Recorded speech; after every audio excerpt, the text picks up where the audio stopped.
وعلیکم ورحمۃ اللہ وبرکاتہ۔ روزوں کا فدیہ کیا ہے؟ روزوں کے فدیے کی تفصیل جاننے سے پہلے کفارے اور فدیے کا فرق سمجھیے۔ کفارہ اور فدیہ، ان دونوں میں فرق کیا ہے؟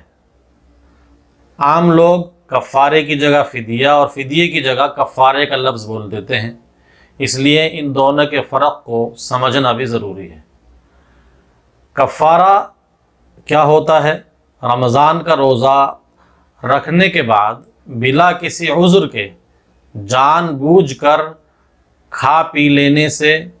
یا یاد ہوتے ہوئے جمع کر لینے سے جو مسلسل 60 روزے رکھنا واجب ہوتا ہے، یا جو 60 روزے رکھنے کی طاقت نہ رکھے اس کے لیے 60 مسکینوں کو کھانا کھلانا ضروری ہوتا ہے، اس کو تو کفارہ کہتے ہیں۔ اور جو آدمی مسلسل بیمار ہونے یا بہت زیادہ بوڑھا ہو جانے کی وجہ سے روزے نہیں رکھ سکتا اور اس کو قضا کرنے کی بھی طاقت نہیں ملتی، تو ان روزوں کے بدلے میں جو صدقہ واجب ہوتا ہے اس کو فدیہ کہتے ہیں۔ یہ دونوں میں فرق ہے۔ اب یہ جاننا بہت ضروری ہے کہ فدیہ کن لوگوں پر واجب ہوتا ہے۔ روزہ نہ رکھ پانے کے عذر 2 طرح کے ہیں۔ ایک عذر تو ایسا ہے جو وقتی ہے، اور ایک عذر ایسا ہے جو لمبے زمانے تک ساتھ رہتا ہے، یعنی دائمی ہے۔ جو عذر وقتی ہے، مثال کے طور پر ایک مسافر آدمی ہے جو سفر میں ہے،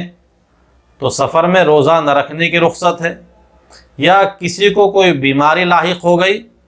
اور وہ عارضی طور پر بیمار ہو گیا، تو ایسے شخص کو بھی شریعت نے مہلت دی ہے کہ وہ ان دنوں میں روزہ نہ رکھے۔ ایسے ہی حمل والی عورت ہے، وہ اپنے حمل کی صحیح پرورش کے لیے روزہ نہ رکھے۔ دودھ پلانے والی عورت اپنے بچے کو دودھ پلانے کے لیے اگر روزے کو چھوڑنا چاہے تو شریعت نے ان کو بھی رخصت دی ہے۔ ایسے ہی حیض اور نفاس کی حالت میں روزہ نہیں رکھا جا سکتا۔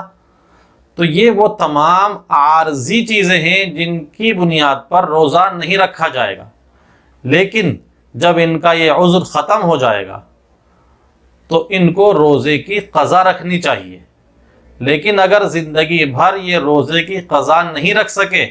تو ایسے لوگوں پر بھی پھر فدیہ دینا ضروری ہوتا ہے، اور مرتے وقت یا آخری وقت میں ان کے لیے فدیے کی وصیت کرنا واجب ہے۔ یہ تو وہ لوگ ہیں جو وقتی طور پر جن کو شریعت نے مہلت دی تھی مگر یہ بعد میں بھی روزوں کی قضا نہیں کر سکے، ایسے لوگوں پر آخری وقت میں فدیے کی وصیت کرنا واجب ہے۔ بعض لوگ وہ ہیں جو دائمی عذر کا شکار ہیں، مثلا کوئی آدمی بوڑھا ہے تو ظاہر ہے کہ بڑھاپا وہ لوٹ کر نہیں آئے گا، آدمی مسلسل کمزوری کی طرف بڑھتا جا رہا ہے، بوڑھا ہوتا جا رہا ہے، عمر بڑھ رہی ہے اور روزہ رکھنے کی اس میں طاقت نہیں ہے۔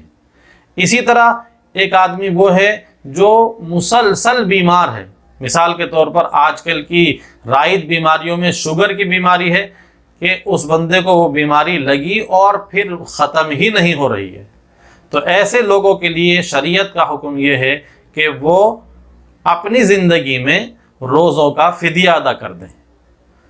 تو یہ 2 طرح کے عذر ہیں، ایک تو وقتی عذر ہے اور ایک دائمی عذر ہے۔ ان دونوں کے لیے شریعت نے روزے کا فدیہ ادا کرنے کی تاکید کی ہے۔ لیکن یہاں ایک بات اور بھی جاننا ضروری ہے، جن لوگوں کو وقتی طور پر عذر پیش آ رہا ہے ان کو روزہ رکھنا چاہیے تھا، مگر جس عذر کی وجہ سے ان کو شریعت نے مہلت دی ہے، اگر ان کا وہ عذر مرتے دم تک زائل نہ ہو، مثلا بیمار آدمی، اس کی بیماری لمبی ہوتی چلی گئی، شوگر کا مریض ہے، اس کو مسلسل بیماری بڑھتی رہی اور اس کو پھر روزہ رکھنے کی طاقت نہیں مل سکی، اس کا وہ عذر ختم نہیں ہوا۔ ایسے ہی جو آدمی سفر میں تھا وہ سفر ہی میں ہے اور اس کو ابھی روزہ رکھنے کی بعد میں گنجائش یا موقع نہیں مل سکا اور سفر کی حالت ہی میں اس کا انتقال ہو گیا، یا حیض اور نفاس کی وجہ سے جو رخصت دی گئی تھی، حیض اور نفاس کی حالت ہی میں اس کا انتقال ہو گیا، یعنی عذر کے ختم ہونے سے پہلے اگر اسی عذر کی حالت میں انتقال ہو جائے اور ان کو قضا رکھنے کا کوئی موقع نہ ملے تو ایسے لوگوں پر، چونکہ قضا رکھنے کا بھی موقع نہیں مل سکا، تو شریعت کی طرف سے ایسے لوگوں پر کوئی فدیہ بھی واجب نہیں ہے اور روزوں کی قضا بھی واجب نہیں ہے، کیونکہ ان کو تو ان کے عذر کی وجہ سے روزہ رکھنے کی گنجائش ہی نہیں ملی ہے اور ان کا عذر لمبا ہوتا چلا گیا۔ اس لیے ایسے لوگوں کے لیے وصیت کرنا بھی واجب نہیں ہوتا، جو معذور تھے اور ان کا وہ عذر لمبا ہوتا چلا گیا یہاں تک کہ ان کو بالکل کوئی وقت ہی قضا کرنے کا نہیں ملا۔ ہاں، اگر ان کا عذر ختم ہو گیا، مثلا ایک مسافر 10 روز کے لیے سفر میں گیا تھا اور وہ گھر واپس آ گیا، اب اس کو 5 دن آئے ہوئے ہیں اور اس نے 5 دن میں بھی روزوں کی قضا نہیں کی اور 5 دن کے بعد انتقال ہو گیا، تو ایسے بندے پر 5 روزوں کی قضا لازم ہوئی، لیکن اس نے نہیں رکھے، تو اب اس پر 5 روزوں کے فدیے کی وصیت کرنا واجب ہے، باقی 5 کے رکھنے کا اس کو وقت ہی نہیں ملا۔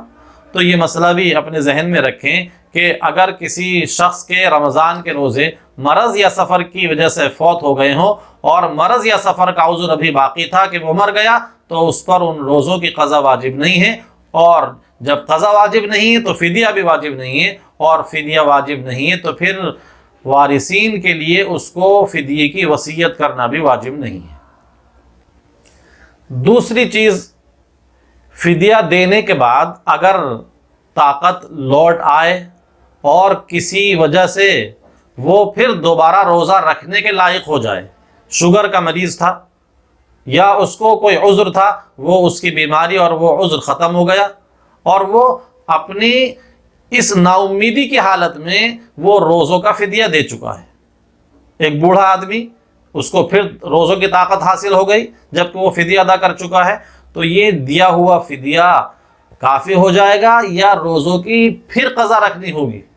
تو چونکہ اس کو روزہ رکھنے کی طاقت حاصل ہو گئی ہے اس لیے روزہ رکھنا ہی ضروری ہوگا۔ جو فدیہ اس نے روزوں کے بدلے ادا کیا ہے وہ نفلی صدقہ شمار ہوگا اور اس پر روزوں کی قضا رکھنی لازم ہوگی۔ یہ روزوں کا جو فدیہ دیا جاتا ہے، اس فدیے کی مقدار کیا ہے، فدیہ کتنا دیا جائے؟ تو اس سلسلے میں فقہاء کرام نے وضاحت کی ہے کہ جو ایک صدقہ فطر کی مقدار ہے وہی ایک روزے کے فدیے کی مقدار ہے، اور جن جن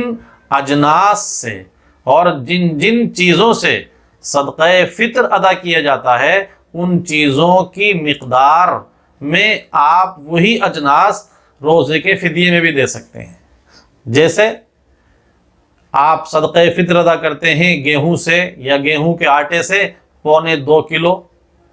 تو ایک روزے کا فدیہ بھی 1.25 کلو گیہوں یا آٹا ہے۔ اسی طرح آپ صدقہ فطر ادا کر سکتے ہیں حدیث کے مطابق 1 صاع کھجور دے کر، یعنی 3.5 کلو کھجور دے کر، 3.5 کلو پنیر دے کر، 3.5 کلو کشمش دے کر اور 3.5 کلو جو دے کر، اتنی ہی مقدار ان چیزوں کی آپ ایک روزے کے فدیے میں بھی دے سکتے ہیں۔ اگر آپ ان چیزوں کو نہ دیں اور ان کی قیمت دینا چاہیں تو آپ ان کی قیمت بھی دے سکتے ہیں، 2.25 کلو گیہوں کی قیمت بھی دے سکتے ہیں، یا 3.5 کلو کھجور، جو، پنیر اور کشمش کی قیمت بھی دے سکتے ہیں۔ اور اگر آپ نے اس قیمت کے بجائے اس قیمت سے کوئی کپڑا خرید لیا یا کوئی دوسری جنس خرید لی، چاول خرید لیے، تو آپ وہ چیز بھی دے سکتے ہیں، لیکن چاول یا دوسری دالیں یا راشن وہ اس مقدار میں نہیں دیں گے جو مقدار ان اجناس کی ذکر کی گئی ہے، 2.25 کلو یا 3.5 کلو، بلکہ اگر آپ ان کے علاوہ